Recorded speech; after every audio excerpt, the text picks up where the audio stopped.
There is a sacred power that awakens when you no longer feel the need to explain yourself. When you discover the truth of who you are, not the identity crafted by the opinions of others, but the reality created in imagination, silence becomes your greatest ally. You begin to realize that your world is not responding to the noise around you, but to the inner assumptions you carry quietly, deliberately within. The secret is this: your imagination is God within you. It is the creative force shaping every event, every person, every outcome in your life. Once you grasp this, truly grasp it, you stop talking so much. You stop defending your dreams, trying to convince others of your vision or seeking validation from the world outside. Why would you need confirmation when the real work is done in stillness? Creation is finished. All that you desire already exists in a dimension unseen by the eyes, but fully known by consciousness. To speak of it prematurely, to share your seed before it has taken root, is to dilute your own power. The moment you name it out loud, you invite contradiction. Others will speak from their own limitations, and if you are not rooted deeply enough, their doubt becomes your distraction. Keep your mouth shut, not out of fear but out of reverence. What you imagine in secret will declare itself in public. What you assume in silence will echo through the chambers of your life as form, fact, and experience. The world will bow, not because you shouted your dreams, but because you walked in the quiet confidence that they are already real. You don't owe anyone your process. You don't need to explain your faith to minds that haven't seen what you've seen in the stillness of your own being. Speak to yourself in the language of certainty. Assume the feeling of the wish fulfilled. Dwell in the end and let the outer world rearrange itself accordingly. Let your results speak for you, not your words. Once you know the secret, that the unseen creates the seen, that the imaginal act is the source of all manifestation, you will treat your thoughts like sacred fire. You will tend them, not toss them carelessly. You will become intentional with your inner speech and silent with your outer one. Because now you understand, the world listens best when you speak through demonstration, not declaration. Everything begins in the unseen realm of imagination. Long before a result shows up in your physical world, it is conceived, shaped, and nurtured within the invisible chambers of your mind. This is not just a poetic idea, it is the foundational truth of reality. Your imagination is not some fleeting daydream or idle fantasy. It is the divine creative force operating within you, through you, as you. The world around you is nothing more than a mirror reflecting the persistent images you hold within your consciousness. Whether you are aware of it or not, every condition of your life is the echo of your inner assumptions. You may think the world responds to your actions, your efforts, or even your words, but in truth, the world responds to your inner state, the feelings and beliefs you consistently entertain. This is why two people can be in the same situation, face the same external facts, and yet experience radically different outcomes. One sees failure and limitation, and therefore confirms that belief through their lived experience. The other sees possibility and fulfillment, and without struggle, begins to walk into a reality shaped by those inner visions. The difference is not in luck or talent, it is in imagination. To understand this is to step into a level of freedom few ever reach. No longer are you a victim of circumstance. You are no longer waiting on the world to change for you to feel better or be better. Instead, you become aware that everything you could ever desire, love, peace, success, healing, already exists in you, not in a theoretical way, but in the most practical and powerful way possible. You carry within you the seed of every experience, and your imagination is the soil in which it grows. The mistake most people make is looking out there to others, to situations, to the opinions and actions of the external world for validation, for proof, for permission. But nothing out there can truly create anything new. The outer world only reflects what is already established within. That is why change must begin at the imaginal level. If you want to see something different in your life, you must dare to imagine it first, clearly, boldly, and consistently, without needing to see immediate evidence. This is not wishful thinking, this is spiritual law. The imaginal act is a causative act. What you imagine and believe with feeling is already on its way to becoming visible. You don't have to beg for it. You don't have to manipulate or force it. You have to accept it inwardly, and in that acceptance, reality reshapes itself to reflect your inner truth. The world rearranges, not because you screamed the loudest, but because your inner assumption became more real to you than the external facts. This is the silent power most never tap into because they are too busy reacting to what is. They see what appears and say this is real, and then wonder why they keep getting more of the same. But what is visible is always the fruit of what was once invisible. Every outcome you now face was once just a thought, a belief, a feeling that you entertained and accepted. Whether you were conscious of it or not, you gave it life by your attention. The more you repeated it, the more you assumed it to be true, the more it had no choice but to appear in form. And so the invitation is this: use your imagination deliberately. Treat it not as a toy but as a tool. When you imagine something, you are not just playing with possibility. You are planting seeds in the garden of your reality. Every thought impregnated with belief begins the process of manifestation. So you must choose wisely. Ask yourself, what am I imagining consistently? What inner scenes do I replay over and over again? Do I live more in worry or in wonder? In fear or in faith? Because whatever inner world you build, that will be the world you walk into. This is not always easy, especially when the facts of life seem to scream otherwise. But the facts are not final. They are simply frozen beliefs, hardened into form. You can melt them down with new assumptions. You can imagine beyond your current situation and call forth a new reality. The power is not in the world, it is in you. Your imagination is not separate from life. It is the source of it. The moment you understand this, you will no longer live passively. You will no longer wait for things to change. You will change your mind, and the world will follow. When you begin to use your imagination consciously, you also begin to see that you are not bound by the past. You are not limited by what has been. You are free in every moment to imagine something entirely new. The past only continues to exist if you continue to imagine it. But the future is always open to be rewritten by your present state of mind. What you imagine today with feeling becomes the experience of tomorrow. And so imagination is not only a mirror, it is a portal. Through it, you step into the life you dare to envision. And here is the beauty of it. You don't need anyone's approval. You don't need conditions to be perfect. You simply need to turn inward and begin. Start by imagining the end. What does it feel like to already be who you desire to be? What does it look like, sound like, taste like to already live in the fulfillment of your dream? Dwell in that state. Saturate yourself in it.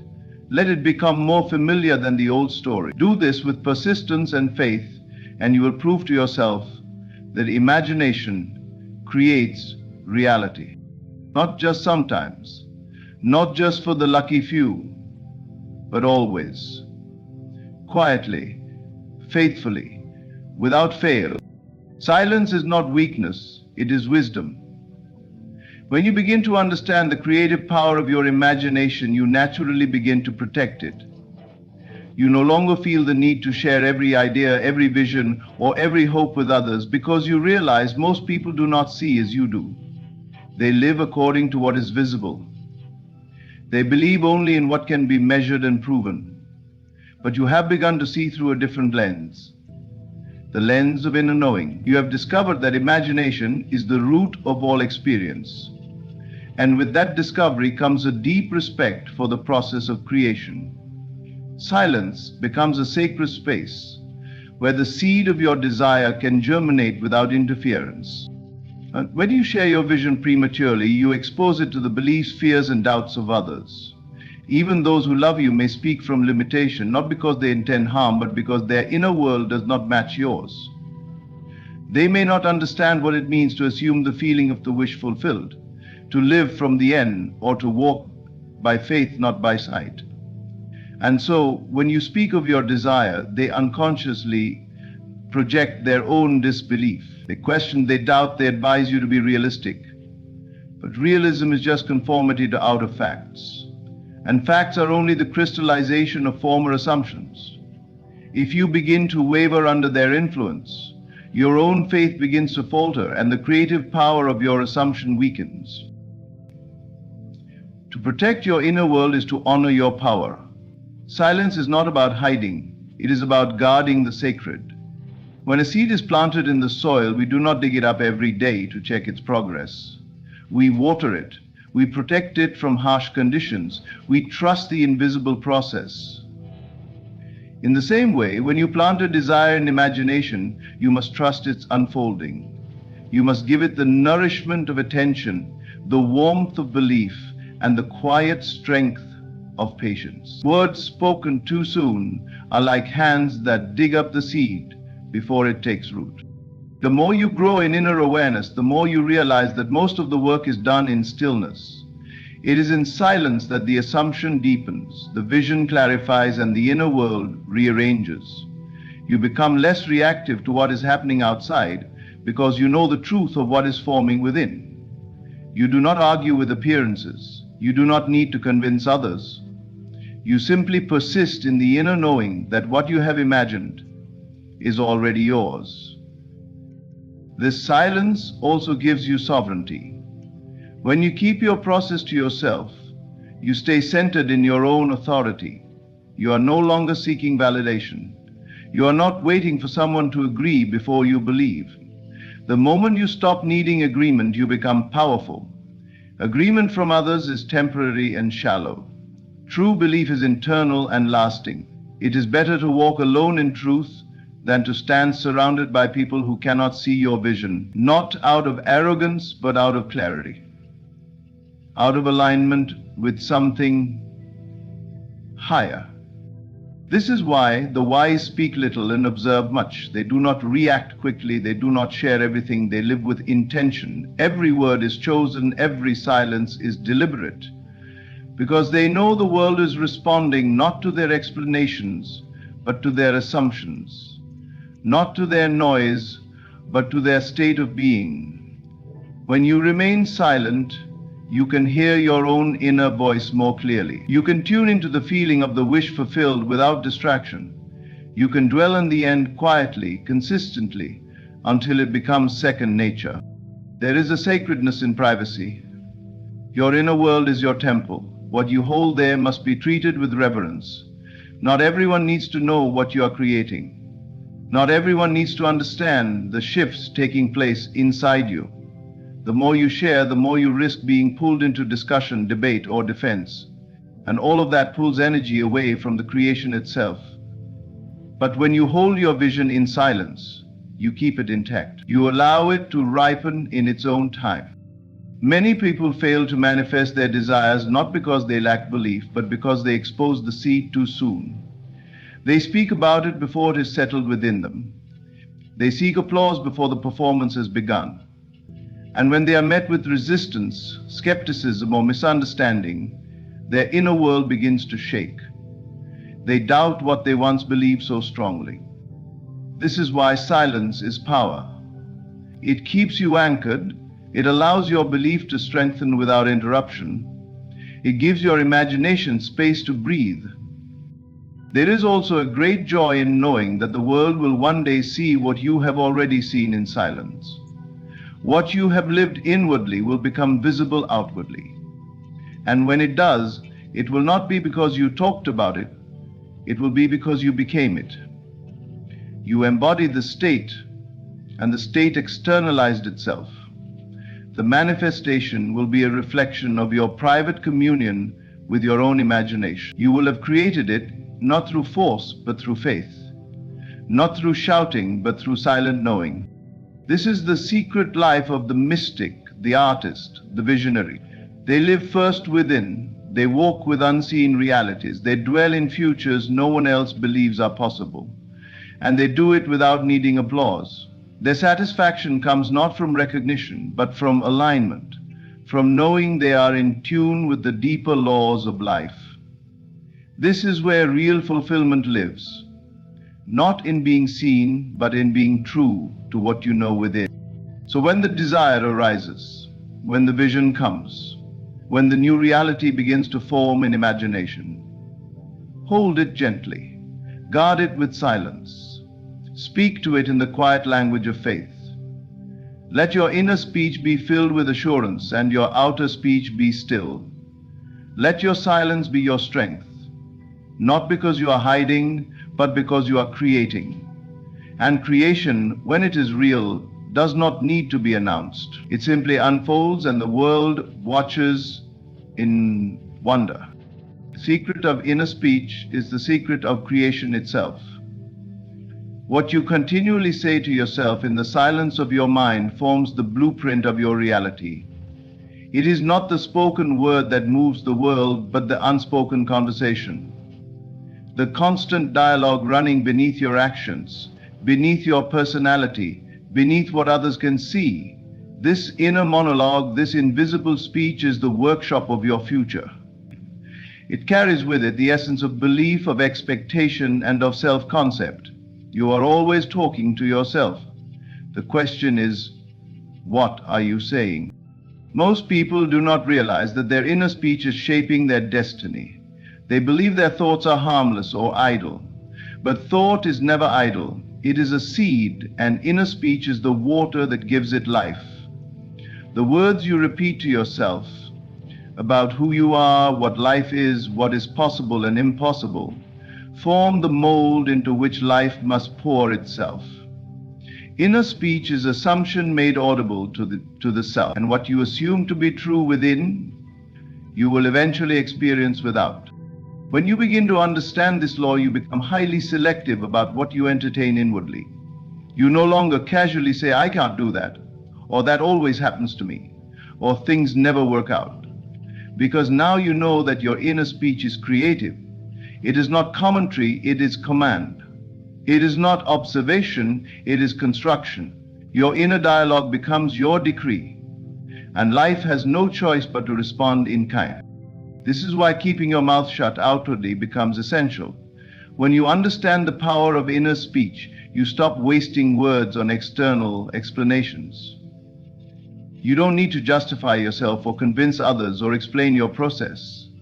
What you're building is being built in silence, in the hidden chambers of your mind, where your assumptions, beliefs, and repeated phrases are laying down the architecture of your world. The opinions of others hold no power unless you make them part of your inner speech. Their doubts are powerless unless you rehearse them mentally. Their disbelief cannot enter unless you adopt it through your own inner conversations. By claiming control of your inner speech, you begin by listening not to the world but to yourself. You pay attention to what you say when no one is around. Do you speak as the person who has already received the desire? Do you imagine conversations from the end where you are already congratulated, celebrated, fulfilled? Or do you dwell in complaints, in worries, in the repetition of what is not working? This is not about discipline for discipline's sake. It is about aligning your inner speech with the world you want to experience. Because you cannot experience what you have not first accepted inwardly. Inner speech reveals your true beliefs, and belief is the root of manifestation. You may say aloud, I believe I am successful, but if your inner speech is filled with self-criticism, comparison, and doubt, that belief has not taken root. You do not have to shout your desires into existence. You have to whisper them into being with a gentle, consistent repetition of inner truth. Not loud, not dramatic, but steady, calm, and sure. The most powerful transformations often happen in silence, because silence allows the new belief to settle deeply without interference. When you understand the creative nature of inner speech, you become your own sculptor.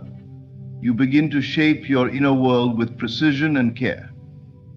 You notice the old scripts, the inherited voices, the phrases you picked up from society, from parents, from past failures, and then you begin to change them. You replace them with new sentences, new assumptions, new declarations of identity, not once, but again and again, until they become second nature, until they become automatic, until they feel like you. And once your inner speech changes, your experience must follow. It is not a question of chance, it is a question of law.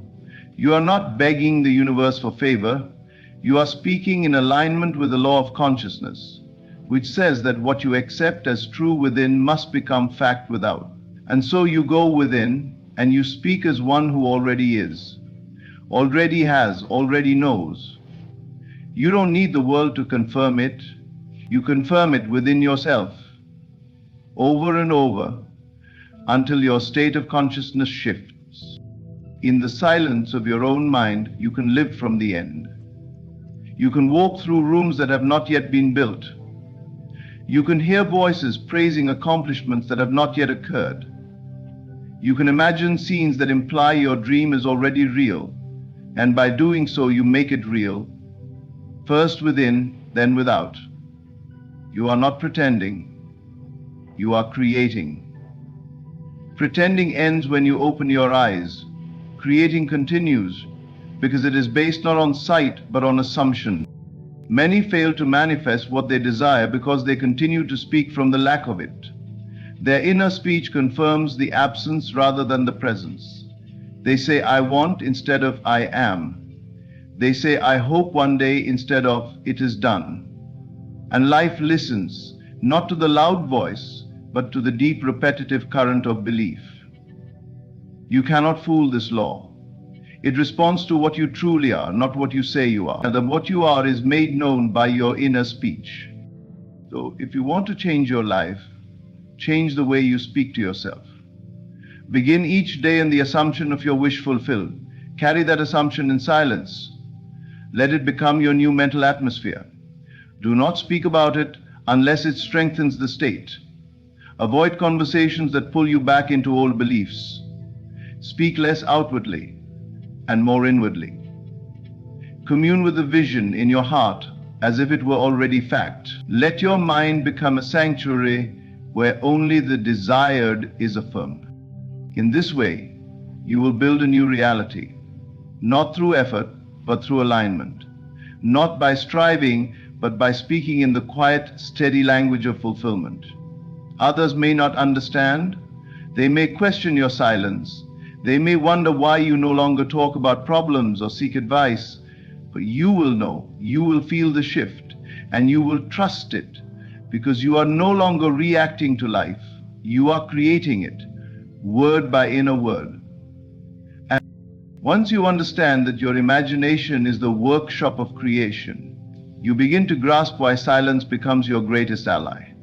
The world around you, filled with noise, distraction, and contradiction, seeks to drag your attention outward.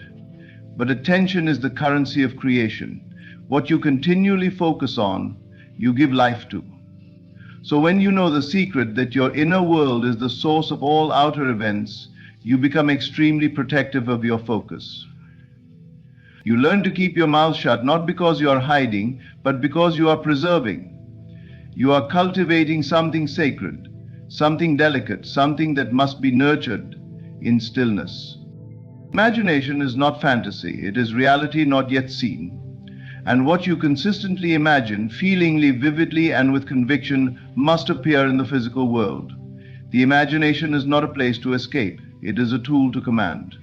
If you imagine with authority, assuming the feeling of the wish fulfilled, you are planting the seeds of tomorrow's events. But these seeds are sensitive. They must be kept in the fertile ground of inner conviction. They must be protected from the harsh winds of other people's doubts, disbelief, and logic. The moment you speak too soon about what you are imagining, you invite contamination. You invite the opinions of those who do not see what you see, who do not believe what you believe, who do not feel what you feel. And if you are not deeply rooted in your assumption, their questions and skepticism can uproot your vision. Their disbelief can begin to creep into your own consciousness, and before you realize it, you've shifted from the end to the doubt, from the fulfilled to the waiting, from the knowing to the hoping, and creation halts, not because the power was lost, but because the attention was diverted. This is why the wise create in silence. They go within and dwell in the end. They walk through scenes in their imagination that imply their desire is already true. They hear the voices of others congratulating them. They feel the satisfaction of having it now. And they do this again and again until it becomes natural, automatic, and effortless. Until they no longer need to talk about it because they are living from it. When you truly believe that something is already yours, you do not need to convince anyone, you do not need approval, you do not need to broadcast, you simply dwell in the knowing. There is a stillness that comes with true conviction. It is not the stillness of passivity, it is the stillness of mastery. The artist does not explain the painting before it is finished. The builder does not invite inspection while the foundation is being laid. So too must you guard your imaginative acts as sacred blueprints. Let them form fully in the inner realm before you bring them into the outer. And even then, let your manifestations speak for themselves. You do not need to prove the law. You need only to live it. When you understand the creative power of imagination, you stop chasing evidence in the world and start cultivating the inner experience. You realize that to persist inwardly is far more effective than to hustle outwardly. The most effective action is the inner act of assumption. It is imagining the scene that would follow the fulfillment of your desire and then resting in the emotional atmosphere of that scene. Not once, but repeatedly, not forcefully, but naturally. You rehearse the end until it feels like home.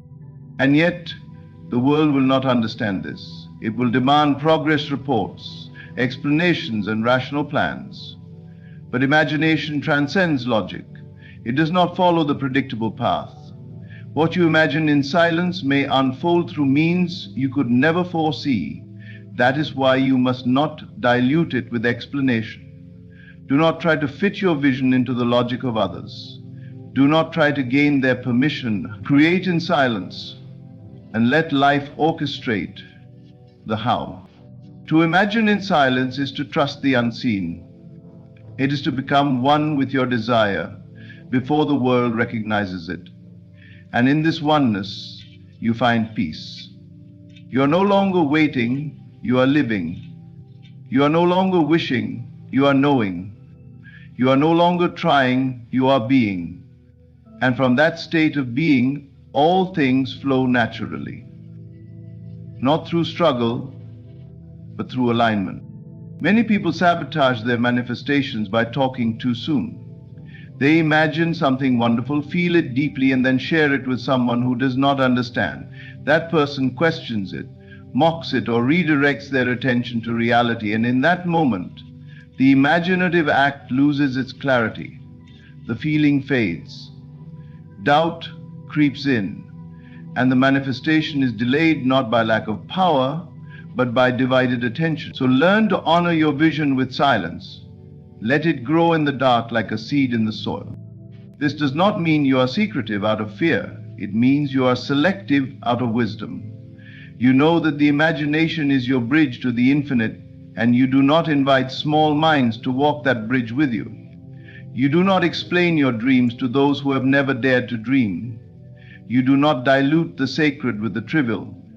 Instead, you turn inward again and again, and dwell in the atmosphere of the fulfilled state. You let the feeling become your dwelling place. And from that dwelling place, you begin to speak differently, not necessarily to others, but to yourself. You no longer say, I hope it works. You say, it is done. You no longer say, maybe one day. You say, this is who I am. Your inner speech becomes the language of possession, of presence, of fulfillment. And your imagination aligns accordingly, creating only what matches that vibration. So protect your imagination, nurture it, feed it only what supports your vision, avoid conversations that contradict your end, refuse to entertain questions that doubt your ability, and above all, keep your inner world rich, vivid, and alive. Let the outer world catch up on its own. It always does, but first it must follow the pattern laid out in the unseen. That pattern is your imagination, shaped by your assumptions, fueled by your attention, and anchored by your silence. Once you recognize that the most powerful transformations occur within, you begin to value silence not as emptiness, but as fertile ground.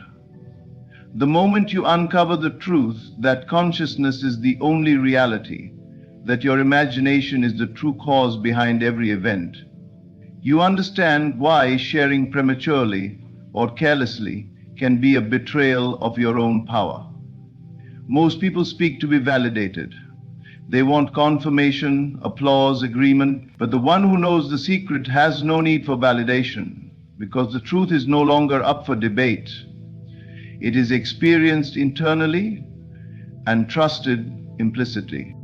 There is a sacredness to your inner world once you realize it is the mold from which your outer world is shaped.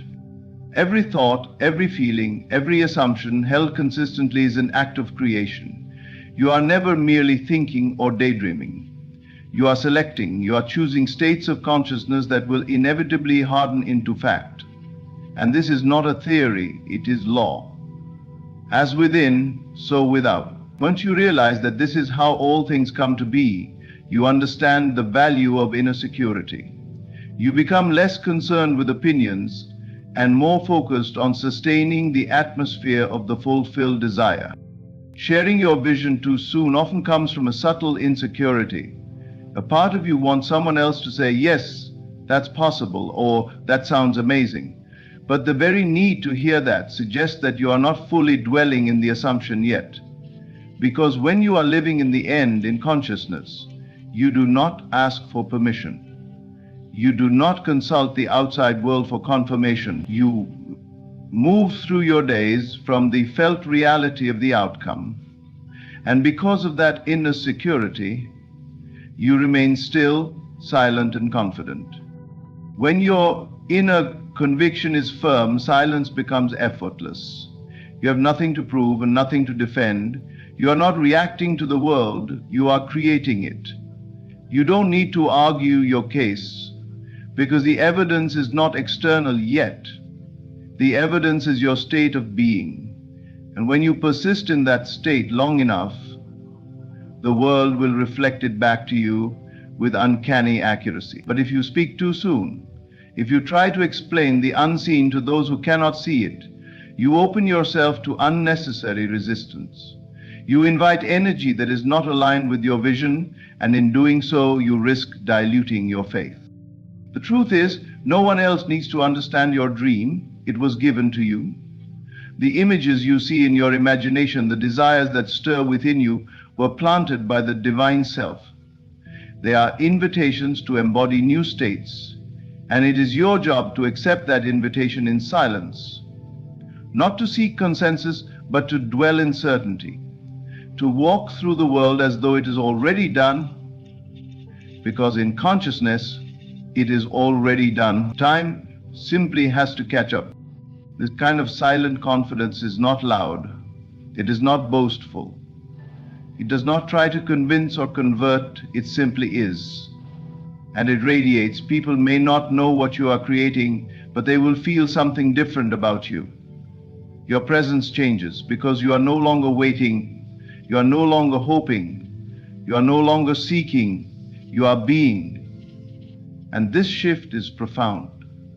It makes you magnetic, not because of anything you say, but because of what you embody. True faith never begs for approval. It stands alone and it stands tall. It does not require applause or agreement. And this is why silence is often the companion of the most powerful creators.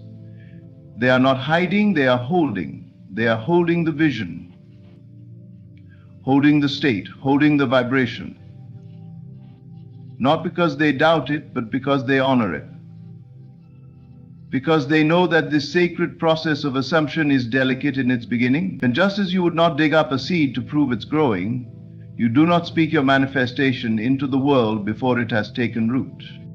When you understand this, your inner world becomes your sanctuary. It becomes the place where you go not to escape, but to align. Every time you return to the assumption of your wish fulfilled, you are realigning yourself with the reality you have chosen. And this inner alignment matters more than any external circumstance. In fact, it is the very thing that causes those circumstances to shift.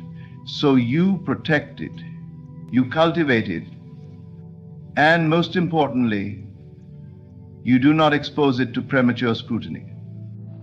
This doesn't mean you never speak of your goals. It means you speak only when moved from a place of overflow, not lack. You speak when the assumption has become so natural to you that the outer conversation is merely an echo of the inner truth. And even then, you speak not to convince, but to express. Because by then the evidence is already unfolding. The world has begun to conform, and your words are simply reflections of a state you already possess. There is great power in restraint, in knowing you could explain but choosing not to, in understanding deeply but remaining quiet, not because you are unsure but because you are rooted. The tree does not announce its growth, it simply grows. The flower does not ask permission to bloom, it simply opens. And in the same way, your manifestation does not need marketing, it needs nourishment. It needs your quiet attention, your still belief, your calm persistence. The more deeply you trust in the power within, the less you will need to speak about it. Because trust does not argue, it does not prove, it dwells, it abides. It assumes the feeling of the wish fulfilled and lives from it. That is the secret, and once you know it, you will find that silence is not emptiness, it is creative space. It is the invisible womb from which all things are born, and to keep that space clear, pure, and undisturbed is the work of the true artist of reality. Not everyone will understand your silence, but those who know, know. They see the light in your eyes. They feel the power in your presence, and they realize you are no longer waiting for the world. You have become the cause.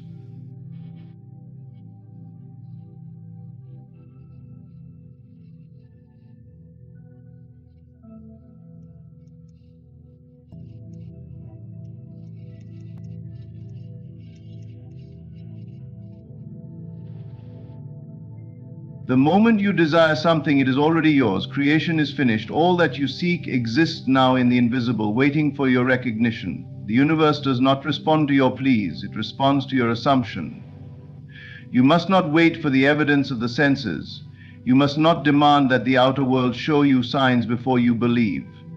That is the way of delay. The secret lies in assuming the feeling of the wish fulfilled and living from that state. To act as if it's coming is not pretense, it is alignment. When you walk in faith, you do not look for proof. You become the proof. You do not question the how or when, for you trust the intelligence that governs the unfolding of stars and seasons. Timing is not your concern. Your only task is inner certainty. What you accept in imagination becomes the seed that time must nourish. There is a higher order at work, unseen yet precise. What you assume with full conviction begins to shape your world through a series of unseen bridges. You do not have to build those bridges. You simply have to remain in the state that implies your desire is already yours. Think from it, not of it. Speak as the one who already has. Walk as the one who already knows. Dress, breathe, smile as if the thing were now part of your life. Trust is not passive. It is active participation in the unseen. It is the discipline of imagining with intensity and persistence. It is the willingness to rest in the invisible, to know that what you have assumed must take shape because consciousness is the only reality. Delay is never denial. What you call waiting is simply the time it takes for your inner world to solidify into the outer. Do not let your senses betray you. Do not react to what is, but respond to what will be. Persist in the assumption, even when everything screams the opposite. That is your power. To hold the inner image with such clarity and feeling that the world must conform. Reality bends to imagination when it is sustained by faith. You are not waiting for it to come, you are letting it come through you. The idea that creation is already finished is not merely a comforting thought, it is the foundation of all manifestation. There is nothing new to be created. Everything you could ever desire, every relationship, every opportunity, every state of health or abundance already exists in the unseen. The universe, in its infinite intelligence, has already prepared the outcome the moment you become aware of your desire. Desire is not a signal of lack, it is a signal of availability. You do not long for what does not exist. The very fact that you can imagine something is proof that it is real on some level of consciousness. When you understand that creation is finished, you stop striving and start aligning. You no longer look at your desire as something distant, something that needs to be worked toward or chased. Instead, you begin to rest in the awareness that it is already done. You stop pleading with life to bring it to you, and you begin to dwell in the feeling that it already belongs to you. This shift is subtle yet profound. It is the difference between hoping and knowing, between waiting and receiving. To say creation is finished is to say that every possibility, every potential outcome, every version of your life already exists in the infinite field of consciousness. You do not need to create anything new. You simply need to select what already is. Like tuning a radio, you change your inner frequency to match the reality you desire.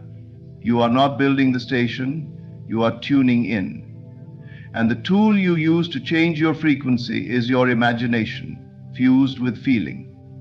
Most people live reactively, believing the outer world dictates their inner state. But the truth is the reverse. The outer is the shadow of the inner. When you hold a mental picture with emotional conviction, you begin to activate the version of reality that matches your inner state. You are not a victim of circumstances, you are the creator of them, whether consciously or unconsciously. The moment you accept this, you begin to take full ownership of your life. No longer do you ask, why isn't it here yet? Instead, you declare, it is done, and you begin to walk through life as one who already possesses it. What you see with your physical eyes is only a fragment of reality. The greater world exists beyond the senses, in imagination, in belief, in the unseen patterns of thought and energy. When you understand that creation is finished, you stop arguing with appearances. You no longer allow the senses to dominate your faith. If what you want does not appear in your world yet, it doesn't mean it isn't real. It simply means you have not yet fully embodied the version of yourself who lives in that reality. The moment you become that version, the world must conform. You're constantly moving through states of consciousness. Every state exists now. There is a version of you who is already living in the fulfillment of your desire. There is a version of you who already has the love, the peace, the success you seek. Your job is to embody that state, not someday, but now. Right now, in this moment, you can close your eyes and see yourself in that fulfilled place. You can feel what it's like to be there. You can breathe as if it were true. And the more real it feels within, the more effortlessly it appears without. To create from the idea that creation is finished is to live from the end. You do not take action to make things happen. You take action because you know they already have. Your steps are not driven by desperation, but by confidence. You are no longer chasing, but receiving. And in this receiving state, everything begins to flow. Synchronicities arise, opportunities find you. The right people appear not because you forced them to, but because you align with the version of yourself that already knows how it feels to live that life. Even time bends to this truth. What you consider the future is simply a shadow cast by your present state. When you change your state now, you shift the timeline. What may have taken years can collapse into moments. This is not magic, it is law. Consciousness is not bound by time. The future you imagine with clarity and feeling already exists and will meet you the moment you live from it. To live as though creation is finished is to rest. Not in passivity, but in certainty. You no longer need to manipulate, struggle, or overanalyze. You simply choose the reality you want to dwell in and persist in that assumption, regardless of outer appearances. That is true faith. Not blind belief, but inner knowing. The kind of knowing that does not waver, even when the senses scream otherwise. You have done enough seeking. You have asked, and it has been given. Now you must believe you have received. This is the hardest part for many because it demands that you let go of the old self, the old story, the identity of lack. But when you release the need to get and embrace the truth that you already are, everything changes. You stop needing the world to give you evidence because you have already decided. And in that decision, in that settled inner stance, the world begins to reflect your truth back to you. Creation is finished and your desires are waiting, not somewhere far away, but within your consciousness, ready to be felt and lived. Every moment you assume the feeling of the wish fulfilled, you are stepping into the version of yourself who already has it. That is the secret. That is the way. You are not becoming, you are remembering. You are not attracting, you are selecting. And in your selection, in your unwavering faith, the invisible becomes visible and the impossible becomes inevitable. To act from the end is to occupy the state of fulfillment before anything in the outer world confirms it. It is to abandon the need for validation from your senses and instead commit fully to the unseen reality that exists within your imagination. This is not about pretending or faking. It is about embodying. When you act from the end, you are not trying to get somewhere. You are being someone. You are stepping into the version of yourself who already has what you once longed for, and you begin to respond to life as if that version of you is your only truth. Most people live in the illusion that their current circumstances are fixed, that they must accept what is before they can move into something new. But the truth is that your outer world is simply a reflection of the inner world you have accepted as real. If you continue to think from a state of lack, your actions will echo that lack. But if you think from the end, if you live as though your desire is already a fact, the world will slowly but surely bend to meet your conviction. You are not reacting to what is, you are creating from what will be. This approach requires a deep shift in identity. You must release the version of yourself who is still waiting, still hoping, still seeking. That self has no power. Power lives in assumption, in faith, in the unwavering inner knowing that you already are what you desire to be. You must ask yourself, how would I think, feel, speak, walk, breathe if I already had it? And then live from that place, not just once in meditation, but consistently, in your day-to-day moments, even when it feels unnatural, especially then. Imagination is not a place you visit, it is the world you live in. When you close your eyes and see yourself with the thing you desire, you are not escaping reality, you are aligning with the deeper reality, one that will become visible as you persist. To act from the end is to trust that your inner world is the cause, and your outer world is the effect. It is to reverse the usual order of cause and effect and understand that the unseen creates the seen. You do not wait for the phone call, the opportunity, or the recognition. You live as though it has already come, and you let that feeling guide your next move. There is no room for doubt in this process. Doubt is simply faith in the wrong direction. It is imagination used against yourself. When you find yourself questioning the process, return to the feeling. The feeling is the secret. The feeling is the bridge between the invisible and the visible. When you persist in the feeling of the wish fulfilled, even when everything outside looks the same, You are fertilizing the soil of your reality. Eventually, the seed must sprout. It has no choice. It is law. This does not mean you will never take action, but the actions you take from the end are entirely different from those you take in desperation. Action from the end is inspired, effortless, and natural. It is not about forcing results, but about responding to the nudges of your deeper self. You may be led to call someone, to show up somewhere, to try something new. And these movements will feel aligned, not strained. They will carry the energy of certainty, not struggle. When you act from the end, you do not need to explain yourself. You no longer seek approval or permission. You have already given yourself permission to become what you imagine. And because you now believe it to be true within, you no longer require others to believe it for you. You walk in quiet confidence, knowing that reality will catch up to your conviction in time. You are no longer the person who waits to see results. You are the person who moves as if results are already done. This mental shift also brings emotional freedom. You are no longer tossed around by circumstances. You are not anxious because you have already arrived. You are not grasping or desperate because you feel whole. And this wholeness, this internal completeness, draws to you all the components of your desire. Not because you begged for them, but because you became a match to them. The universe is never holding back from you. It is only mirroring your dominant state of being. To act from the end is to speak differently. Your language changes. You stop talking about what you want and you begin speaking from the place of already having it. Your inner conversations become rich with fulfillment. You catch yourself and shift when you notice lack-based thinking. You train your mind to stay in the state of the wish fulfilled, not just during moments of meditation, but throughout your entire day. This mental discipline becomes your new baseline, your new way of living.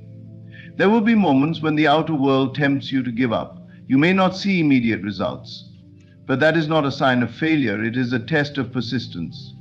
The outer always lags behind the inner. What you assume today may take time to reflect back. Do not be deceived by appearances. Reality must conform. The only variable is your ability to sustain the inner state regardless of external feedback. This is where most people falter. They return to the old self the moment the world does not agree with their new assumption. But you must hold firm. The assumption must be lived, breathed, and felt as if no other option exists. Even your body responds to this alignment. When you assume the feeling of health, your cells begin to reorganize. You move through the world differently. People notice. They don't always know what has changed, but they feel it. That is the power of embodying the end. It is undeniable, it is magnetic, and it draws the reflection you've held within, because the world cannot help but reflect back to you the truth you most consistently affirm. So you act from the end, not for appearances, not to impress, not to manipulate, but because you are that which you have imagined. And when you act from that place of fullness, you no longer wonder when it will come. You already know it has, it is done, and you are simply letting the pieces fall into place in the most natural, effortless, and often surprising ways. You are not hoping, you are living. You are not asking, you are becoming. This is not wishful thinking, it is spiritual law. The end is already yours. All that remains is for you to move as if it were so. There is a wisdom in the delay, a sacred intelligence in what you call waiting. What appears to be stillness, inactivity, or even resistance from the universe is often the precise unfolding of the unseen. When you plant a seed, you do not tug at the soil every day to see if it has sprouted. You do not question whether nature has forgotten its process. You simply trust that what was planted in fertile ground, with care and intention, will rise when the time is right. In the same way, the desires you plant in the field of consciousness are never ignored. They are growing beneath the surface in silence until their moment of expression arrives. The challenge arises when your physical senses grow impatient. When days turn into weeks and weeks into months, the mind begins to doubt what was once a certainty in your heart. You may begin to question if your imagination was strong enough, if you believed deeply enough, if you did something wrong. But none of that is true. It is not your job to force manifestation. It is only your role to remain loyal to the inner world where your wish is already a fact. The time it takes for that fact to reflect in your world is not a punishment, it is part of the perfection. You see, the universe is not bound by your clock or your calendar. It does not respond to pressure or deadlines. It responds to energy, frequency, and belief. When you align with a state of already having, the mechanism is set in motion. Whether you see results today or in 6 months does not determine the truth of your creation. The manifestation is already finished in the invisible realm. Your responsibility is not to make it appear, but to remain steady in the assumption of its reality. When you trust in the universe's timing, you free yourself from the exhausting cycle of control. You stop analyzing every detail and measuring your worth based on what has or hasn't happened yet. You begin to understand that your desires are not being withheld from you. They are being orchestrated through channels that your limited perspective cannot always perceive. Sometimes, the very thing you are waiting for is aligning through a series of unseen connections, people and events that are moving together in harmony. The universe is not slow, it is exact. Often you are being prepared while you wait. The delay is not just about the thing, it's about the version of you who must receive it. You might be imagining a life of abundance, love, health, or freedom, but you are still holding on to beliefs that contradict that reality. The delay gives you space to let go, to recalibrate, to align your inner world with the very thing you claim to want. This is grace, not punishment. For if you received your desire before you became the person who could live in it fully, you would sabotage it, fear it, or lose it. The timing is not random, it is love in motion. There are times when nothing appears to be happening, and yet within you the greatest work is being done. Your faith is being strengthened. Your identity is being reformed. Your inner conversations are being rewritten. In those quiet seasons when nothing seems to move, the foundation of your new reality is being laid. And when it comes, it will not feel like a surprise, it will feel like a remembering. Because your imagination has already lived it 1,000 times. To trust in divine timing is to walk with peace in your step, to live in the awareness that what you desire is already yours in spirit. And spirit precedes matter. The delay is not denial, it is gestation. Just as a baby is not born the day after conception, your desires are not birthed the moment they are imagined. They must mature within your consciousness. You must live in the vibration of the wish fulfilled, until the world, compelled by the law, reveals it to you. This trust transforms your relationship with life. You stop asking, when will it happen? And you begin affirming, it is happening now. In ways I cannot yet see. You stop checking for signs because you become the sign. Your calm becomes the evidence of faith. Your inner stability becomes the proof of your knowing. This kind of trust is magnetic. It draws all things to you with ease. You become the still point in the center of the storm, and from that place all things flow. When you truly trust, you no longer panic at temporary appearances. You do not let the lack of evidence disturb your peace. You have seen it in your mind, and that is enough. The rest is formality. This level of trust is not passive, it is powerful. It is not idle, it is active in the deepest sense. It requires courage to walk in faith when all you see suggests otherwise. But this is where your creative power is proven, not in the instant manifestation, but in your sustained knowing. There may be moments of testing, moments when it feels like everything is going in the opposite direction. But these moments are opportunities to remain unmoved, to deepen your conviction, to anchor more firmly into the state of the wish fulfilled. The temptation to give up is greatest just before the shift occurs. But if you hold your ground, mentally, emotionally, spiritually, the universe must conform. It is law. It cannot do otherwise. The world responds to your dominant state, and when your dominant state is one of peace, faith, and trust, in perfect timing, the world begins to reorder itself around that frequency. You stop chasing, you stop striving, you stop begging, you simply are. And in that being, everything is drawn to you. the right people, the right ideas, the right circumstances. They come because you have created the inner environment for them to thrive. Even delays begin to look different when you view them through this lens. You start to realize that what felt like a delay was actually protection, that closed doors were redirections, that the timing you resisted was the very thing that ensured your expansion. You no longer resist the pace of the universe, you dance with it. You align with its rhythm. You learn to hear its silent music, to feel its flow, and to move in harmony with it. So you continue to imagine, to affirm, to live in the state of already having. But you release the grip on how and when. You understand that the how and the when are none of your business. Your only business is to remain faithful to the vision, to embody the end, and to trust that it is all unfolding in a way that serves your highest good. The timing is perfect, even now, even here, especially in the waiting.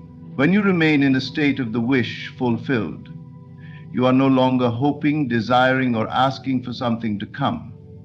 You are resting in the knowing that it is already done. This is the great secret. You are not waiting for something outside of you to shift. You are choosing to dwell internally in the reality that your desire is already yours. And from this internal dwelling, everything changes. Your world reshapes itself, not through force or effort, but through alignment. To remain in the state of the wish fulfilled means you stop reacting to the world of appearances as if it has the final say. The senses may scream otherwise. Circumstances may suggest the opposite of your desire, but you do not move. You do not let the outer world shake the inner conviction. You understand that the physical world is only a reflection of past assumptions. What you see today is not what is, it is what was, a product of earlier imaginal activity. If you wish to change it, you must not wrestle with the mirror, you must change the image in your mind. Living from the end is not pretending, it is assuming with full confidence that what you have imagined is your truth. It is not a performance for the world, it is an inner knowing that requires no proof to feel real. You walk differently, you speak differently, you think differently, not because you're trying to manipulate reality, but because you've already claimed it in consciousness. You're not saying, I hope this happens. You're saying, this is who I am now. This state becomes your dwelling place. You wake up with it, you sleep with it, you return to it throughout the day. And each time you return to it, you reinforce its reality. Your inner conversations begin to reflect the new state. You no longer talk to yourself as someone who is lacking or striving or reaching. You speak from the fullness of having. Your thoughts become congruent with your desire. I am already that replaces I hope to be. That shift, subtle as it may seem, is the most powerful transformation you can make. Your emotions begin to follow your assumption. When you dwell in the state of your wish fulfilled, you start to feel the peace, joy, and relief of already having. There is no need to grasp, no anxiety, no restlessness. You are no longer wondering if it's coming. You're simply experiencing it as if it already arrived. And because your subconscious mind accepts feelings as reality, it goes to work to externalize that state into form. You are impressing upon the deeper layers of yourself the truth of your new identity. Many fail not because they cannot imagine, but because they do not persist in the state. They visit it briefly and then abandon it at the first sign of contradiction. They allow the world to dictate their inner reality instead of holding firm to the vision. But true power lies in remaining loyal to your assumption no matter what appears. If the outer contradicts the inner, you do not panic. You double down. You say, this too will conform, for I have imagined otherwise. The key is consistency. You cannot serve two masters. You cannot dwell in lack and expect abundance to arrive. You cannot affirm health while rehearsing illness in your mind. The state you remain in becomes the atmosphere of your life. And you remain in it by mentally returning to it over and over again until it becomes familiar, until it becomes home. Your imagination is not merely a tool, it is the creative center of your being. Every time you think from the end, you are touching the infinite. You are collapsing the illusion of time and bringing your desire into now. This is not a passive act, it is the most potent form of creation. The more vividly and frequently you imagine, the more natural it becomes. Eventually, it is no longer effortful to dwell in the new state. It becomes automatic. And when it is automatic, it is inevitable. Remaining in the state also transforms how you see the world. You begin to interpret events through the lens of your fulfilled desire. Even delays, disruptions, or obstacles appear as part of the unfolding. You no longer see them as threats, but as bridges. You trust that every moment is carrying you toward what is already yours. This faith gives you a new kind of calm, a deep inner security that cannot be shaken. Relationships shift, opportunities appear, circumstances rearrange. But none of this surprises you because you have already lived it in consciousness. The world is simply catching up. You are not reacting to life, you are leading it from within.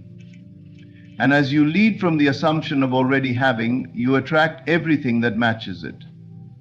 You are no longer asking the world to give you something, it is giving back what you have already claimed. This is not arrogance, this is not fantasy, this is the law. It is the nature of consciousness to reflect what is impressed upon it. You impress the subconscious through feeling, repetition, and conviction. And you sustain the impression by remaining in the state even when the outer world tempts you to abandon it. This is the discipline of the true creator, to remain faithful to the unseen until it becomes seen. It may feel unnatural at first to walk in this new state. Your senses may rebel. Your old thoughts may rise up in protest. But if you persist, if you return to the end over and over again, your inner world will eventually stabilize. And when it does, the outer must obey. For the outer is the shadow of the inner. Change the cause, and the effect must change. So you continue day by day, moment by moment, living from the fulfilled desire. You affirm it in your words, you feel it in your heart, you see it in your imagination, and you trust completely that everything is unfolding perfectly. You are not waiting for it, you are being it now. And that is the true secret of creation. Not in waiting, but in being. Not in hoping, but in knowing. The state of the wish fulfilled is your reality. Everything else is just catching up. The greatest secret of manifestation lies in understanding that timing is not yours to control, it is the universe's. And the universe is never late. It does not operate by the clock on your wall or the urgency of your emotions. It works by law, by order, by perfect intelligence that orchestrates all things for your good. To trust in the universe's timing is to release the need to rush, to push, or to question. It is to rest in the stillness of knowing that what is yours will come, not when you demand it, but when you are ready to receive it. When you plant a seed, you do not dig it up the next morning to check if it has grown. You trust the soil. You trust the process. You understand that growth happens beneath the surface before it is seen above it. So it is with your desires. They germinate in the unseen realm first. They take root in your imagination. They are nurtured by your faith, and in due season they appear. But if you try to force the harvest before its time, you spoil the process.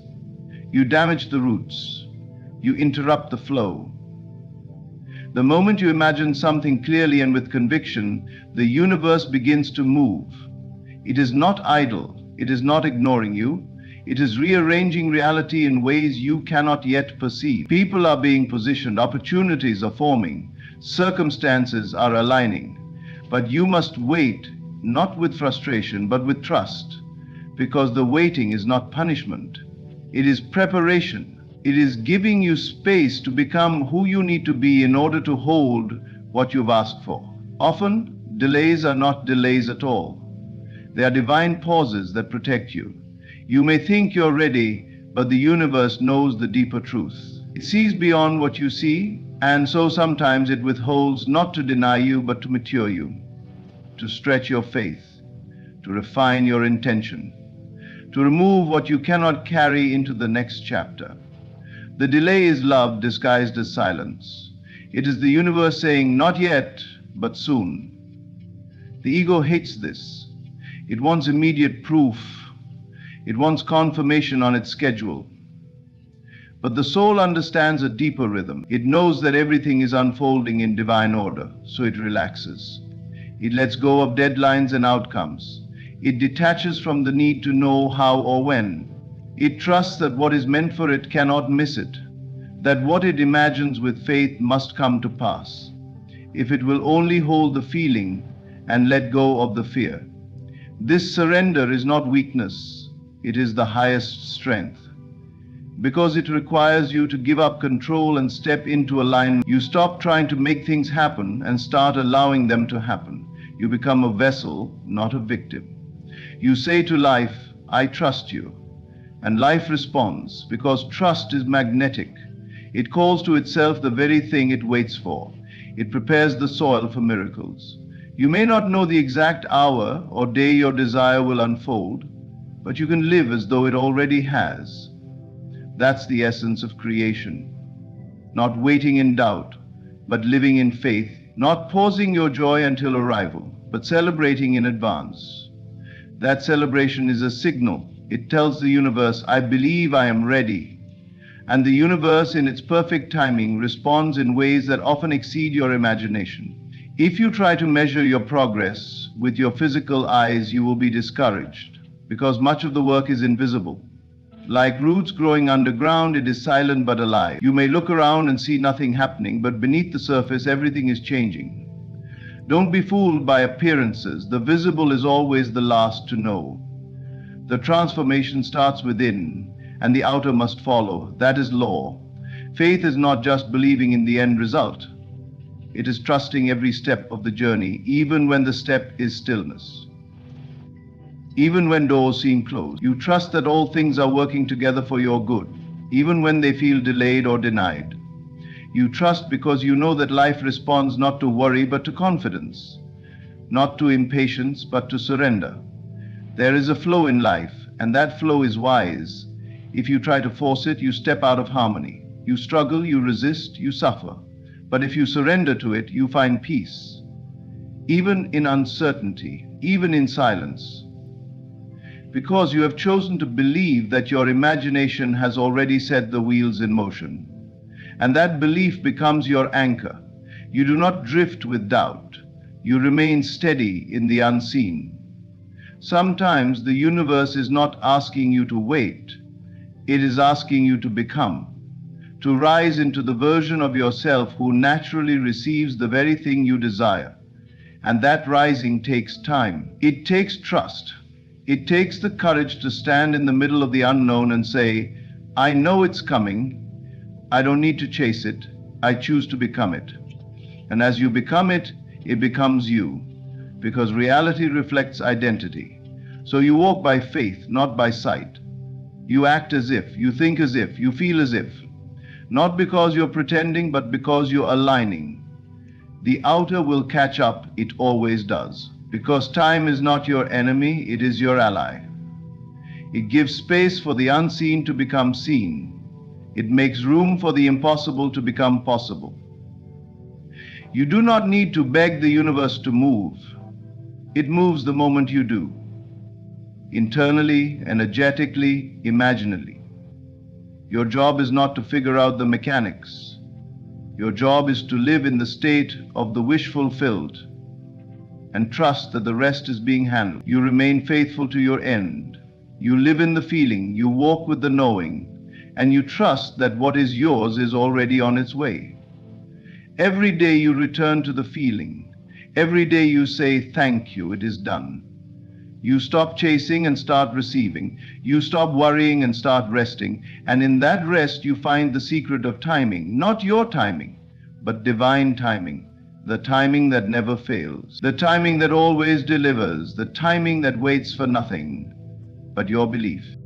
The secret lies not in begging or pleading, but in assuming. When you act as if you already own everything, you call it into being. You are not waiting for the world to give you permission. You are not seeking approval from others. You are not asking if you are worthy. You are knowing. And in that knowing, everything bends to your inner conviction.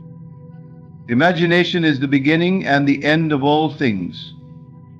What you dare to assume in the silence of your mind becomes the structure of your world. When you walk as though it's already yours, the world reflects that walk. It does not challenge you, it conforms to you. This is not arrogance. This is faith expressed through action. It is the deep understanding that everything you seek already exists within you, and that is only waiting for you to lay claim to it by embodying it. You don't get what you want, you get what you are. You attract not by pleading, but by radiating. If you want abundance, act as one who is already rich. Speak from the place of ownership. Dress, move, and breathe as though your desires are not somewhere out there, but right here manifesting through you. To act as if is to live in the end. It is to think from the state, not of the state. Don't ask how. That's the realm of the visible. Your job is to live from the unseen, to know that your imagination is the only reality. Walk into the room as if it belongs to you. Speak as if every door is already open. Carry yourself as though the entire universe is conspiring in your favor, because it is. When your inner conversations change, your outer world must follow. Stop rehearsing lack, fear, or doubt. Instead, rehearse the fulfillment of your desires. Imagine the applause, feel the texture of success, taste the reality of vision. Every time you assume it's already yours, you rewrite your future. You are not a beggar at the gates of life, you are the creator.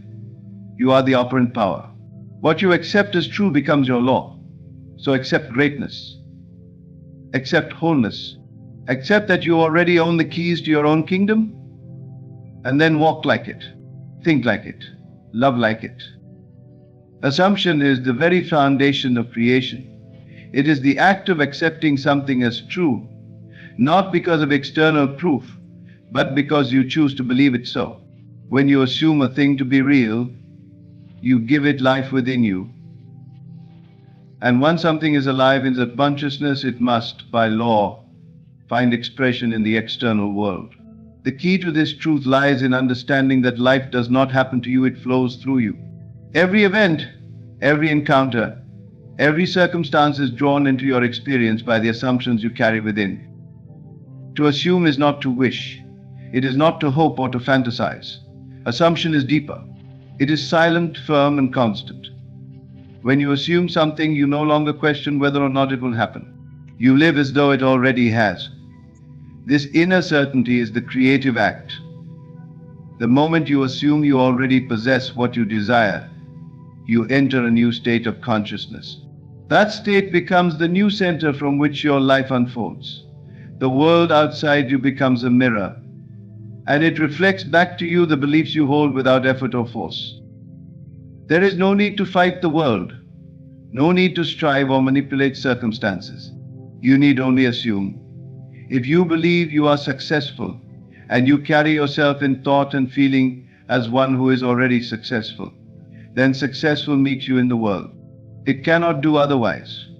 You do not wait for the evidence to change before you believe, and then the evidence changes. This is the reversal of ordinary thinking, and it is why most people remain stuck. They wait to see before they believe, never realizing that it is the act of believing that causes the seeing. Assumption is creative because it is rooted in imagination. And imagination is the spiritual center of your being. It is not a childish fantasy, but the divine ability to create reality from within. When you imagine yourself in a certain way, healthy, joyful, wealthy, free, and you accept that image as true, you are planting the seed of that reality in the fertile soil of consciousness. Continue to water that seed with attention, and it must grow. The world cannot deny a man who refuses to let go of his assumption. This is why acting as it is so powerful. When you act as if you own everything, you align your thoughts, feelings, and behaviors with a reality where you already have all that you desire. You walk differently. You speak differently. You think differently. You no longer ask questions from the standpoint of lack, but from the standpoint of ownership. You do not look to others for validation because within you, the answer is settled. The assumption has taken root. You are no longer trying to become, you simply are. There is a mystical power in this. Life responds to confidence. The moment you dare to live from a higher state, the world begins to shift. People treat you differently. Opportunities appear where there were none. Solutions come with ease, not because the world has changed on its own, but because you have changed your position within it. You have assumed a new identity, and that identity calls forth a new world. The reason this works is because consciousness is the only reality. Everything in your life is the outpicturing of your state of mind. You are not a victim of chance. You are not at the mercy of luck or fate. You are the cause. And assumption is the mechanism by which you create. Every time you assume something, you are declaring to the universe, this is true for me. And the universe, being impersonal and responsive, says yes. Even when your senses show the opposite, even when there is no evidence of change, you persist in your assumption. You do not waver. You do not let the appearance of things talk you out of your truth. You stay faithful to the unseen, because you know that what is seen is only a shadow of past assumptions. If you want something new, you must make a new assumption and remain loyal to it. There is a stillness that comes with this understanding. You no longer need to hustle or strive. You move from a place of inner knowing. You speak with quiet authority. Your actions flow from certainty, not desperation. You are not trying to get, you are allowing yourself to receive what already belongs to you in the realm of consciousness. This is why assumption is so liberating. It frees you from the chains of the visible world. It releases you from the idea that you are subject to conditions. You become a master of your inner world, and the outer world must conform. When you live from your assumption long enough, it hardens into fact. People will say it was luck or coincidence. They will not see the long hours you spent living in the end, walking in faith, thinking from your desire. It's not about pretending or faking it. It's about aligning your inner world with the truth you choose. When you act as if you already own everything, you are declaring to yourself and to the universe that you are ready. You are stepping into your role as the creator. You are no longer seeking permission to exist fully. You are being who you truly are. And that truly is the secret. Not effort, not struggle, not waiting, just assumption. Quiet, steady, unwavering belief that what you desire is already yours, that you are already it, that you already own it. And in time, your world will show you what you've been assuming all along. You don't get what you want, you get what you are. This truth is simple, yet it holds profound power. Wanting is rooted in lack. It declares that something is missing. It creates a separation between you and your desire. To want is to place your dream in the future, always out of reach, always just a little beyond where you are now. But being, that is different. Being is presence. Being is wholeness. Being is the quiet declaration that what you seek is already alive within you. The world responds not to your desires, but to your state of consciousness. If you are constantly affirming that you lack something, you will experience more of that lack. You may work hard, you may pray fervently, but if your inner state is one of unworthiness or absence, your efforts will only reinforce that reality. Creation does not begin with action. It begins with identity. It begins with the feeling of already having, already being. When you become the version of yourself who already has what you once wanted, everything changes. You speak differently. You walk into rooms with a different energy. You no longer chase, you attract. Not because you're doing anything outwardly different, but because your inner world has shifted. You have moved into the frequency of the desired state. And when you do that, your world cannot help but rearrange itself around you.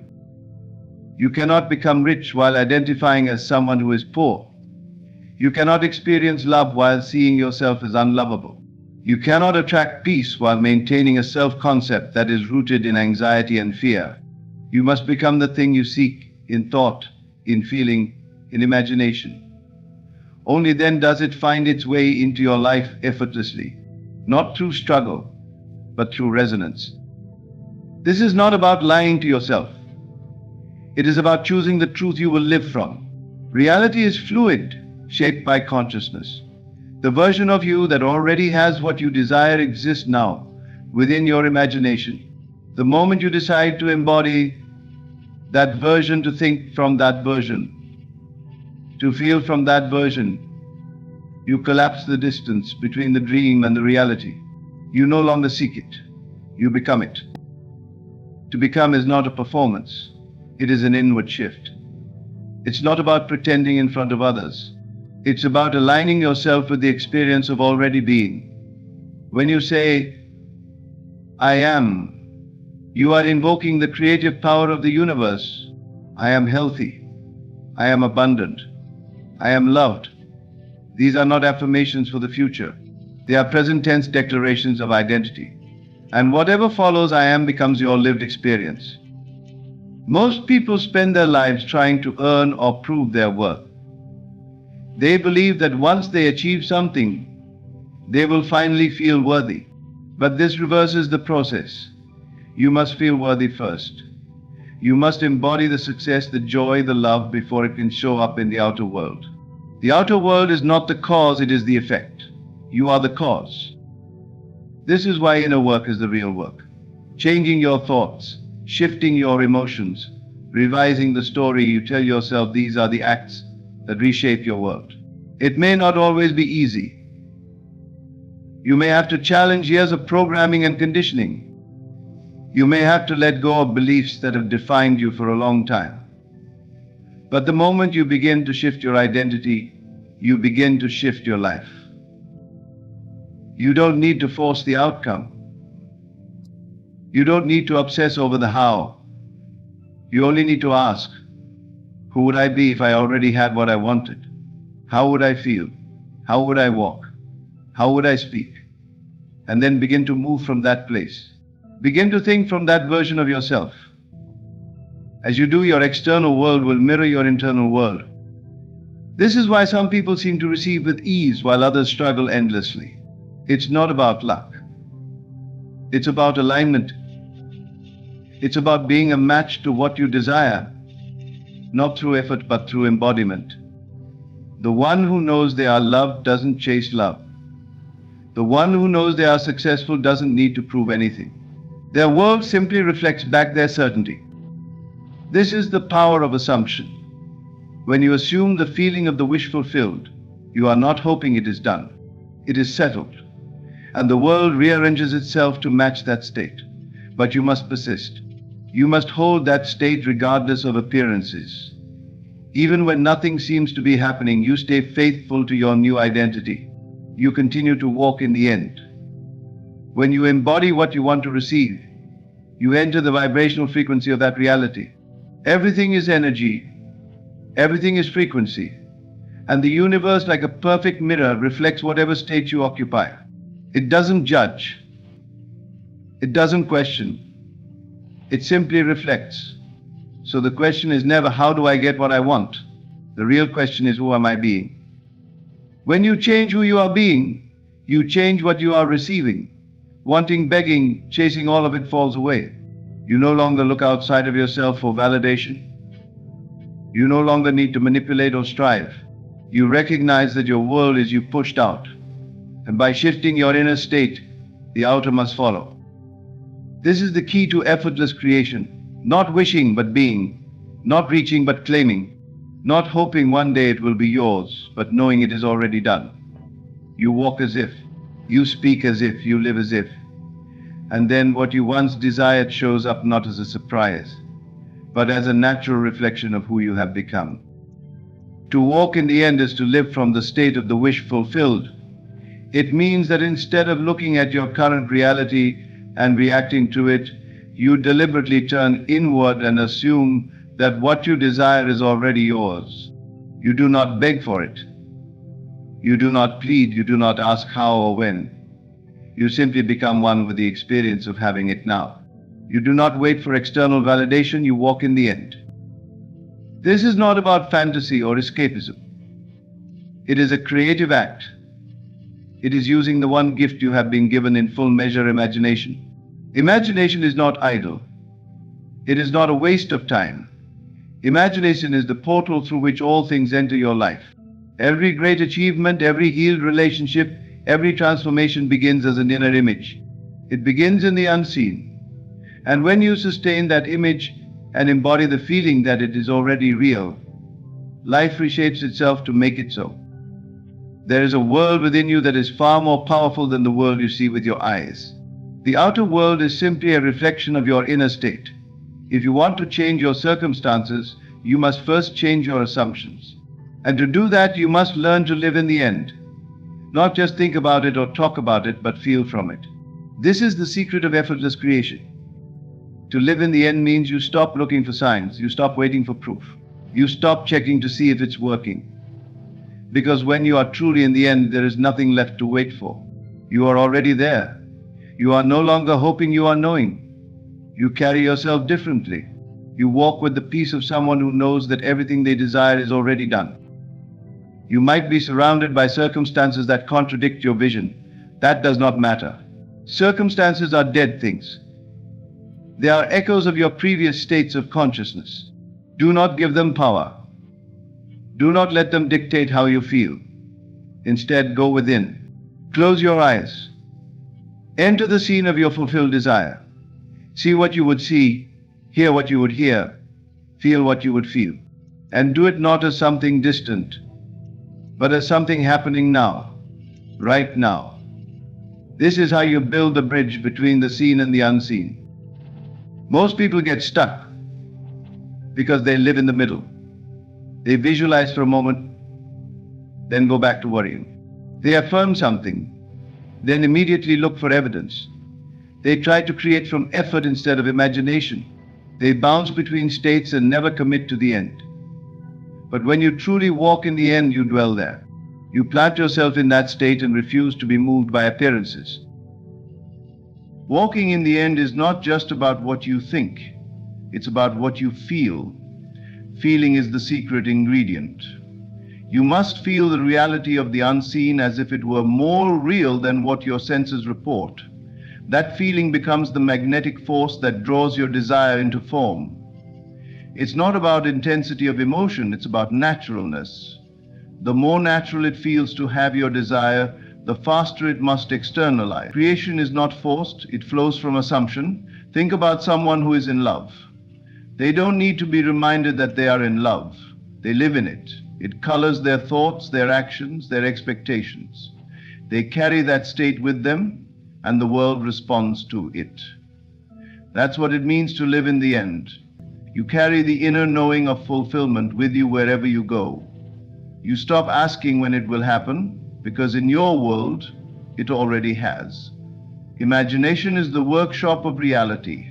What you imagine with feeling, you bring into being. And when you imagine the end with full acceptance, the middle, the how, the timing, the steps, takes care of itself. Life moves to fill in the details. People show up, opportunities appear, events unfold, not by your effort, but by the natural outworking of your inner state. You are not the doer, you are the. You assume the end and allow it to unfold. This is why faith is so important. Not blind faith, but faith in the unseen reality you have chosen to accept as true. You must walk by this inner vision, not by what your senses report. Your senses will always reflect your past beliefs, but your imagination holds the power to reshape the future. You must persist in the assumption even when nothing appears to be happening, because something always is. Walking in the end means speaking as if your desire is done, thinking as if your desire is done, feeling as if your desire is done. You no longer ask, when will it happen? You say, it is already mine. You no longer wonder if you're worthy. You know that you are. You've claimed it, and in doing so, the universe must respond. It has no choice. It always brings you what you are being. This is not about faking it. It's about being it. When you assume the feeling of the wish fulfilled, you are not pretending, you're aligning. You are tuning your entire being to the frequency of your desire. And just like a radio tuned to a specific station, you begin to receive that frequency in your world. It becomes normal, it becomes expected, it becomes inevitable. And when it shows up, it will feel so natural, so obvious that you will barely be surprised. because you've been living in the end for so long that the manifestation is just the final scene of what you already knew was true. That is the mark of successful creation, not surprise, but familiarity. You recognize it because you've lived it already. If you want change, begin now, not by forcing the external, but by shifting the internal. Go within. See yourself already in possession of what you desire. Feel it, know it, rest in it, and from that place walk through the world. The outer will catch up. The seen will align with the unseen. The end will become your beginning. And all because you dared to live from the end rather than toward it. All things exist. Everything you could ever desire, dream of, or imagine already exists in a higher dimension of consciousness. You are not here to create something out of nothing. You are here to become aware of what already is. There is no lack in the infinite. There is no competition. There is no waiting. There is only alignment. When you realize that all states of being, all realities, all versions of yourself already exist, you begin to understand that you do not need to struggle or chase after anything. You simply select. Creation is finished. This is the foundation of true manifestation. You are not trying to make something happen. You are becoming the person for whom it has already happened. Every version of you, healthy, wealthy, free, in love, at peace, already exists right now. These versions are not imaginary. They are real, fully alive in the realm of consciousness. You don't need to earn them. You don't need to fight for them. You only need to occupy them with your attention and feeling. Your imagination is the doorway through which you access these infinite versions. When you imagine an outcome, you are not inventing it. You are tuning into it. You are bringing it from potential into felt experience. The longer you dwell in that experience, the more solid it becomes in your external world. Life doesn't give you what you want. It reflects who you are being. And who you are being is determined by what state you are inhabiting. States are like garments. You can take one off and put another one on. If you have worn the garment of lack, shame, or fear, you can put it down. You can choose a new identity, one that aligns with your desires. And when you wear that new state long enough, when it feels natural, when you walk in it, speak from it, feel through it, it must externalize. You cannot experience what you have not claimed. The moment you say, I am, you are declaring your identity. I am abundant. I am chosen. I am healed. These are not affirmations to make something happen. They are acknowledgments of what already is. The version of you who has it all is not far away. It's not in the future. It's a state you can enter now through belief and feeling. This understanding dissolves all desperation.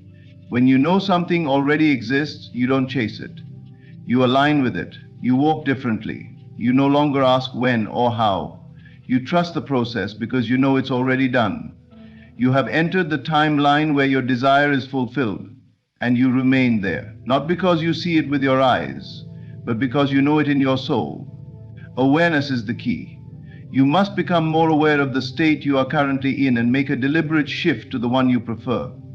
This requires mental discipline. It means observing your reactions, your assumptions, your inner dialogue.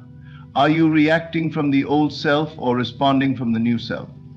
Are you affirming limitation or embodying abundance? Every time you imagine something with feeling, you are creating a new path through which that reality can flow into your life.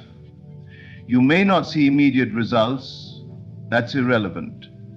Creation is finished. And what you have claimed in consciousness must come to pass unless you interfere with doubt, fear, or contradiction. The seed has been planted. Your job is to persist. Persistence is not about effort. It's about dwelling in the state long enough for it to become your new normal. You don't visit your desire, you live in it. You wake up in it, you fall asleep in it. You carry it with you as if it were already here, because in truth it is. What seems like a delay is only the time it takes for your outer world to catch up to your inner conviction. There are no limits except the ones you impose. No one is withholding your good. The universe is not testing you. You are not waiting for permission. You are selecting realities through your attention and embodying them through your feeling. This is the creative process. This is how reality bends to the will of the one who knows. Nothing is too big, nothing is too far, nothing is beyond reach. Everything is available now. The only question is, are you willing to believe it's yours? Are you willing to dwell in the end? To assume the feeling, to let go of your attachment to the present condition. You do not change things by fighting them, you change them by moving your awareness. This is not theory, this is law. What you consent to as true becomes your experience. If you accept limitation, you live in limitation. If you accept abundance, you live in abundance. The world does not impose itself upon you. You impress yourself upon the world. It reflects what you have accepted as real within. So when doubt creeps in, when appearances seem unchanged, remind yourself, all things exist. You are not creating, it is already created. You are not hoping, it is already done. You are not striving, you are allowing. Your only task is to remain faithful to the unseen reality you have claimed. Everything else is movement toward its embodiment. In the silence of your mind, imagine the scene that implies your desire has already been fulfilled. See it clearly. Feel it naturally. Let it sink into your being. Do it not as a ritual, but as a realization. Know that what you are experiencing internally is not fantasy, it is truth. And truth, once assumed, must be made flesh. You are the operant power. Nothing is withheld from you. Everything you seek is seeking you. Every longing you have is a calling toward a state that already exists. You are not lacking. You are simply unaware of your fullness. The moment you awaken to this truth, the moment you begin to live from the end and feel the reality of your wish fulfilled, the gates of manifestation swing wide open. All things exist. Your dream is real. Your desire is valid. Your chosen state is already alive within the timeless now. Step into it, wear it, feel it, and let the world mirror back the truth you've dared to accept. The outer world is not separate from the inner world. What you see with your eyes is merely a reflection of what you accept and entertain within your consciousness. The events, people, and circumstances in your life are the echo of your inner state. They have no power of their own. They only mirror what you've assumed to be true about yourself, others, and life. When you understand this, you stop trying to fix things out there and begin shifting your attention to in here, because it's within the unseen world of your thoughts, emotions, assumptions, and beliefs that your true power lies. You don't change your life by reacting to appearances. You change your life by altering your internal assumptions and remaining loyal to a new idea of yourself. It may feel uncomfortable at first. It may feel like pretending, but what you're really doing is choosing to see with spiritual vision instead of physical eyes. You are saying, I will no longer be defined by what I see, I will be defined by what I believe. This is the act of living in the end, of choosing the state of already having, already being, already experiencing what your heart longs for. The outside world has no ability to contradict your inner reality unless you allow it to. You give things power by your reaction to them. If someone disrespects you and you feel unworthy, you have agreed with that outer appearance. But if you remain still and inwardly reaffirm your worthiness, you disarm the reflection and send a new instruction into consciousness. The mirror must obey. It always returns what you give to it. Most people look at their lives and say, this is who I am because this is what I have. But that's an illusion. You don't have a life, you project a life. The life you're experiencing right now is the result of old assumptions. You are living in a world of effects, not causes, and once you stop giving authority to circumstances, you can step into your true creative role. You can begin to live from cause, from imagination, from a vision of yourself that is higher, freer, richer, and more aligned with your divine nature. No external condition can remain in place without your consent. If something persists in your life, it is only because it has found a home in your consciousness. You may not be consciously thinking about it, but deep down, you've accepted it as part of your identity, and so it stays. The moment you disidentify from it, when you say, this is not who I am, and shift your awareness to a new state, the old must fall away. because the mirror cannot reflect what is no longer there. This is not done through force. It's not about controlling your thoughts every second or trying to be positive all the time. It's about assuming the feeling of the wish fulfilled so consistently and so deeply that it becomes your natural state of being. When your inner conversations, your emotions, your mental images all align with the end you've chosen, you don't need to chase results. The results come to you. They must. There is nothing more powerful than a made-up mind. Once you decide that you are someone new and persist in that identity, the world reshapes itself around that decision. Because the world is not fixed, it is fluid. It bends to the state you occupy.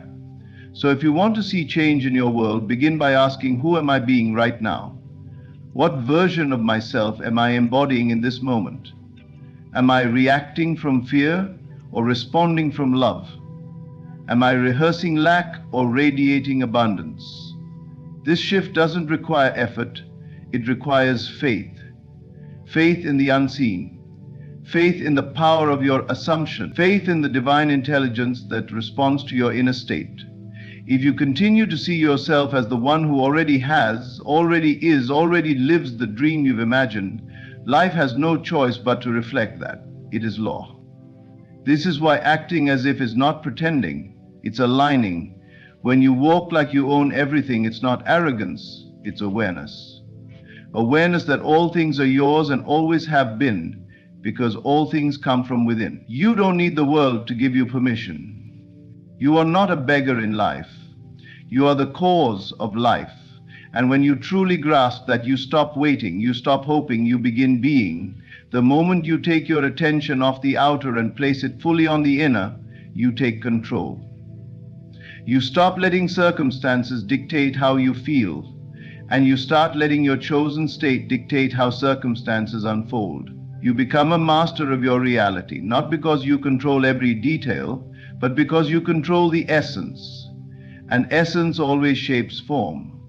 So when you are faced with contradiction, when the world shows you something that seems opposite to what you desire, don't collapse. Don't argue with it. Don't try to fix it. Return to the state, re-enter the vision, remain unmoved.